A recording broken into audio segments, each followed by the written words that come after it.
right, Puma, you ready to talk some Los Angeles Chargers? Let's do it. I know it's a team that's near and dear to your heart, Shay. It was near and dear to my heart, but I'm a little bit out on Justin Herbert at the moment. I think him collapsing in Jacksonville, being up 27-0 is something I'm gonna have a hard time overlooking. And you know me, Puma, I'm all about the interest of being fair in my critique and criticism.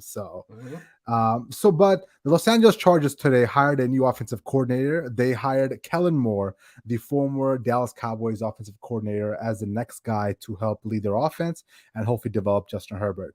Now, Kellen Moore has spent about 4 years with the Cowboys as OC, and in those 4 years, he was second in total offense, second in yards per game, third in points per game, third in total first downs, and fourth and third down percentage. So he seems to be one of those guys, Puma, that's a brilliant young mind. Looks like he knows how to mold offenses.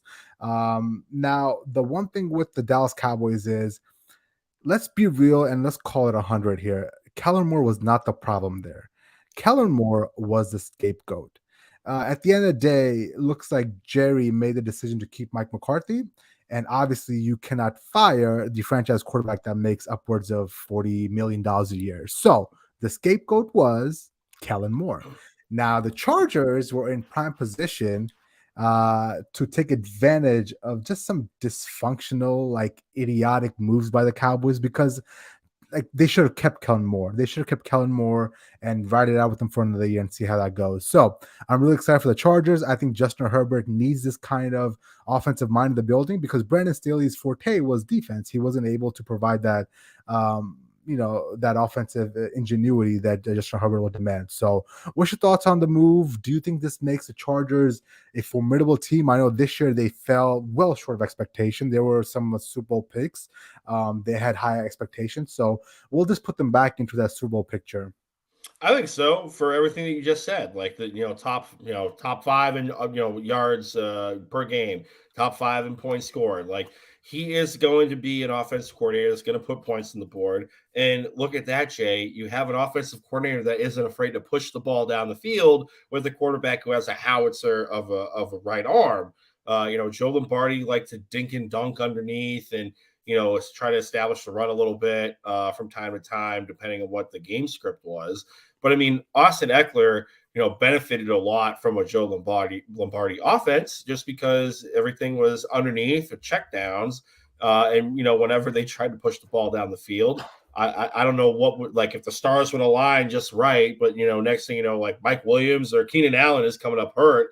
But I think Kellen Moore is going to be able to push the ball down the field more consistent with his young franchise quarterback. And he's going to be able to scheme these guys in a way where, they're not going to be riding out of the stadium on a gurney with an ambulance. So I'm excited for this. And I think, for Justin Herbert's sake, we're coming up towards the end of, again, like a rookie contract. So he's going to want to get paid his. And the Spanos as a whole, during their tenure as ownership of the Chargers, is not one to really try to reset the market at any position on the football field. Just ask Joey Bosa that, because those were contentious negotiations from time to time in the offseason last year. He's going to want to get paid, and Kellen Moore is going to be the guy that's going to be driving the Brinks truck for him all the way to the bank to pick up his money. So I'm excited for this offense.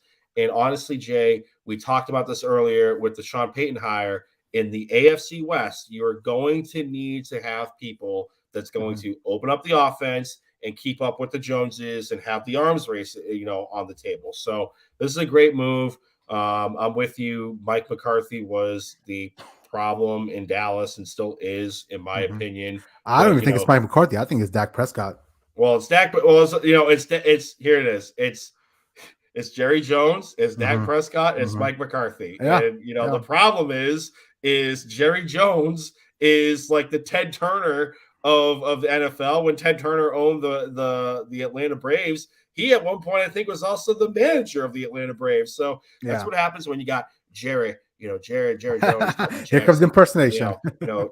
Kellen Moore, I know you've been with us for about 4 years now, and we really liked what you did on the offensive side of the football with CeeDee Lamb and Michael Gallup. And I'm not going to take blame for getting rid of Dak Prescott's number one wide receiver and Amari Cooper.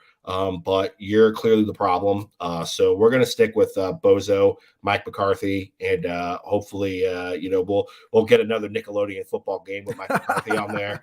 And best of luck with your future endeavors. Yeah, yeah, always a classic. Now, let's talk about the Chargers and Justin Herbert here for a second. I mean, obviously Kellen Moore is all well and nice and dandy in it. It's a great hire for those guys, but I think Justin Herbert's coming to that point where he's gonna start producing. Like we're 3 years in now, all the promise in the world. The guy has all the physical skill sets you can ask for. If you were to design a quarterback in a lab, you would make Justin Herbert. Seriously, like how big he is, how tall he is, the cannon of an arm, the IQ. But there's something missing with the kid, and that's the intangibles. I talk about it all the time with the quarterback. The intangibles are more than 50% of the makeup and what makes a successful quarterback in the NFL.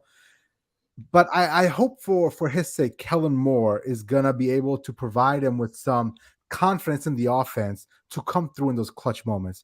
Because that's truly what it is. When you have confidence in the offense and the offensive coordinator, that's when you can be your best. Now, the one concern I do have here is this is going to be Justin Herbert's third offensive coordinator in 4 years, right? Anthony Lynn and Mm-hmm. his regime, Joe Lombardi and his 2 years, right? 1 or 2 years. Mm-hmm. Two. Two. Yeah, so this is third year for Herbert, and this is going to be his fourth year with Kellen Moore. So I think that's a little bit of a concern. He's a smart kid. He's a bright kid. He's a 4.0 college major, so he'll pick it up quickly. The problem is usually when you have that many offensive coordinators in such a short time, it wreaks havoc on young quarterbacks. I saw an offensive coordinator years ago say, year one of a new system is when you learn the system. Year two is when you feel comfortable enough to start making adjustments to the line and you start being more emboldened in the system. Year three is when you become a master at it.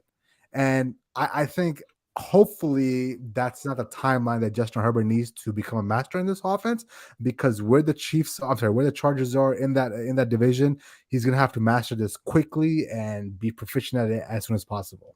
Mm-hmm.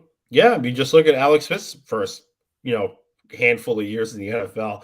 He had an offensive coordinator for Mhm. every year he was in there until Jim Harbaugh took over. So, Yep.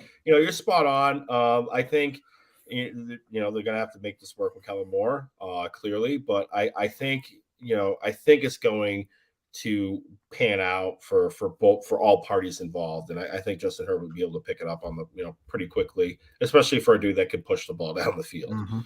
Yep. Okay.